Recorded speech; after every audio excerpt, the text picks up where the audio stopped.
अस्सलाम वालेकुम my YouTube family. उम्मीद करती हूँ आप खैरियत से होंगे। फ्रेंड्स, काइंडली अगर आप मेरे चैनल पर नए हैं तो चैनल को सब्सक्राइब भी कर दें और साथ में लगे हुए बेल आइकन को भी प्रेस कर दें ताकि आने वाली हर नई वीडियो का नोटिफिकेशन आप तक पहुंच सके। फ्रेंड्स, आज का जो टॉपिक है वो बहुत ही इंटरेस्टिंग है। आज हम कुछ उर्दू के फ़िक्रात को इंग्लिश में ट्रांसलेट करेंगे। तो चलें वीडियो की तरफ आते हैं। क्या वो यहाँ रहता है? Does he live here? बहस ना करो, डोंट आर्ग्यू। मुझसे बहस मत करो, डोंट आर्ग्यू विथ मी। वो बहुत मेहरबान है, ही इज़ वेरी काइंड। क्या वो यहाँ रहते थे? Did they live here? मैंने अपना रात का खाना खा लिया। I had my dinner. मेरे पास पानी का ग्लास था। I had a glass of water. मेरे जहन में एक ख्याल आया। I had an idea in my head. मुझे पिछले हफ्ते बुखार था।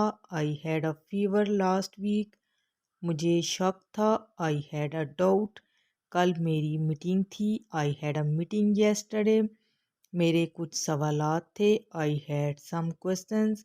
मेरे पास पैसे नहीं थे। I had no money. इसके पास कोई लाइसेंस नहीं था। He had no licence. मेरे पास अच्छा ख्याल था। I had a good idea. मैंने अच्छा वक्त गुजारा। I had a good time. हमारी खुफिया मुलाकात हुई। We had a secret meeting. मुझे उसका फ़ोन आया था। I had a phone call from him. मैंने कल रात एक अजीब ख्वाब देखा। I had a strange dream last night.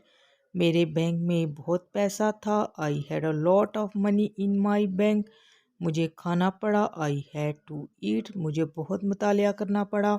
I had to study a lot. मुझे जाना पड़ा। I had to go. मुझे भागना पड़ा। I had to run. मैं समझ गया। I caught it. वो बहुत परेशान लग रही है। She looks very upset. Thanks for watching. अल्लाह हाफिज़।